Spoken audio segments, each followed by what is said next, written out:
90 days ಅಲ್ಲಿ 10K complete ಮಾಡೋ challenge ನ ಡೇ 15. ಹಾಯ್ ಎಲ್ರಿಗೂ ನಮಸ್ಕಾರ and welcome back to my new video. It was the last video of 2025. ಯಾಕಂದ್ರೆ ಇದು ನೆನ್ನೆ ವ್ಲಾಗ್ ನಾನು ಇವತ್ತು ಅಪ್ಲೋಡ್ ಮಾಡ್ತಾ ಇದ್ದೀನಿ. ಎಲ್ರಿಗೂ ಹೊಸ ವರ್ಷದ ಹಾರ್ದಿಕ ಶುಭಾಶಯಗಳು. 2025 ಅಲ್ಲಿ ಏನ್ನ ಕಳ್ಕೊಂಡ್ವಿ ಅನ್ನೋದನ್ನ ಬಿಟ್ಟು 2026 ಅಲ್ಲಿ ಏನ್ನ ಪಡ್ಕೋತೀವಿ ಹಾಗೆ ಏನೇನ್ ಕಲಿತೀವಿ ಅನ್ನೋದನ್ನ ಮಾತ್ರ ಯೋಚನೆ ಮಾಡೋಣ.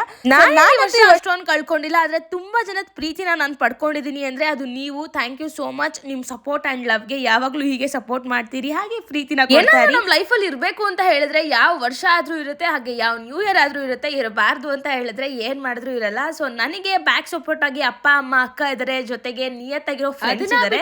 ನಾನ್ ಹೇಗಿದ್ದೀನಿ ಹಾಗೆ ಅಕ್ಸೆಪ್ಟ್ ಮಾಡ್ಕೊಂಡು ಮಾಡ್ತಿರೋ ಸಣ್ಣ ತಪ್ಪನ್ನು ಅಕ್ಸೆಪ್ಟ್ ಮಾಡ್ಕೊಂಡು ನಿಮ್ಮ ಪ್ರೀತಿ ಹಾಗೆ ಸಪೋರ್ಟ್ ಕೊಡ್ತಿದ್ದೀರಾ ಅಂದ್ರೆ ಹೊಸ ವರ್ಷ ಸ್ಪೆಷಲ್ ಅನ್ಸಲ್ಲ. ಸ್ಕೂಲ್ ಟೈಮ್ ಅಲ್ಲಿ ಅನಿಸ್ತಾ ಇತ್ತು, ಯಾಕಂದ್ರೆ ಅರೇಂಜ್ಮೆಂಟ್ ಮಾಡಿಸ್ತಿದ್ವಿ, ಹಾಗೆ ಬಲೂನ್ ಎಲ್ಲ ಆ ಕಡೆ ಈ ಕಡೆ ಓಡಾಡೋದು.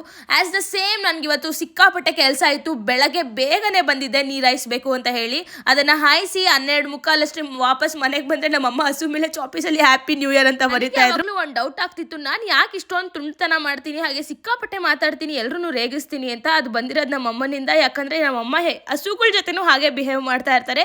ನಾವಿವತ್ತು ಸ್ವಲ್ಪ ಆಚೆ ಕೆಲಸ ಇತ್ತು ಅಂತ ಹೋಗಿದ್ವಿ, ಅದ್ರ ಜೊತೆಗೆ ಅಮ್ಮ ಅವರೇಕಾಯಿ ಬೇಕು ಅಂತ ತಗೊಂಡ್ರು. ಅಮ್ಮ ನನ್ನ ಏಜಲ್ಲಿ ಇದ್ದಾಗ ಈ ರೇಂಜ್ಗೆಲ್ಲ ಕೇಕ್ ಮಾಡ್ತಿದ್ರು ಏನೋ ಗೊತ್ತಿಲ್ಲ. ಬಟ್ ಇನ್ಫ್ಯಾಕ್ಟ್ ನಾನೇ ಕೇಕ್ ಬೇಕು ನ್ಯೂ ಇಯರ್ಗೆ ಅಂತ ಹೇಳಿದ್ರೆ 3 ಡೇಸ್ ಮುಂಚೆ ಹೋಗಿ ಆರ್ಡರ್ ಕೊಡ್ತಾ ಇದ್ದೆ. ಬಟ್ ಇವಾಗ ಹಂಗಲ್ವೇ ಅಲ್ಲ, ತಟ್ ಅಂತ ಮುಂದೆ ರೆಡಿ ಇರುತ್ತೆ, ನಾವು ಹೋಗಿ ಪಟ್ ಅಂತ ತಗೋಬರ್ಬೋದು. ನಾನು ಒಂದು ಪುಟಾಣಿ ಕೇಕ್ನ ತೊಗೊಂಡು ಬಂದೆ, ಬಟ್ ಮನೇಲಿ ಕಟ್ ಮಾಡಕ್ ಆಗ್ಲಿಲ್ಲ.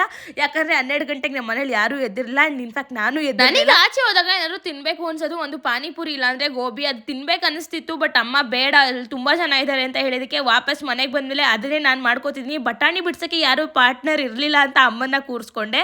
ಬಟಾಣಿ ಆಲೂಗಡ್ಡೆನ ಬೇಯಕ್ಕಿಟ್ಟು ನಾನು ಬೇಗ ಮಸಾಲಾನ ಗ್ರೈಂಡ್ ಮಾಡ್ಕೊಂಡು ಮಸಾಲ ಪುರಿನ ಮಾಡ್ಕೊಂಡೆ. ಸಖತ್ ಟೇಸ್ಟಿ ಆಗಿತ್ತು. ರೆಸಿಪಿ ಬೇಕು ಅಂದ್ರೆ ನೀವು ನನ್ನ ಕೇಳಲ್ಲ, ಯೂಟ್ಯೂಬ್ ಅಲ್ಲಿ ನೋಡ್ಕೋತೀರಾ. 2026ನೇ ವಿಡಿಯೋ ಅಲ್ಲಿ, ಇದು 2025ರದು. ಅಲ್ಲಿವರೆಗೂ bye, love you all, Jai Shriram.